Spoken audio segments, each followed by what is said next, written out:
دي 37 أسبوع، وظاهر فيها physiological dilatation bladder الماكسيمم deepest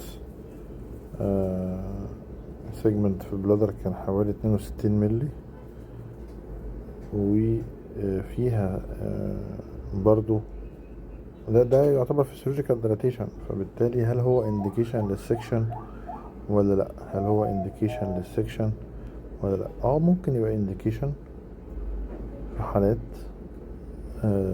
لو انا الاقي ان الفسيولوجيكال ديلاتيشن ده is persistent. طيب temporarily يعني خليتها بقى بالفول اب، شفتها بس استنيت على شوية وفضت وكده، خلاص تمام.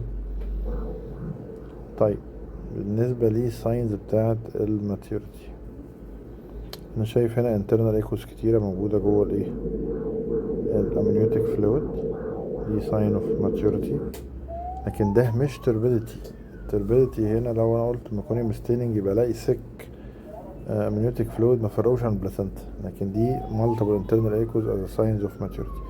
ندور برضو على الاوسيفيكيشن سنترز بتاعت الفيمر بتاعت الهيومرس، وبتدور على الكولونيك ماتيوريتي. يبقى الكولون ايه؟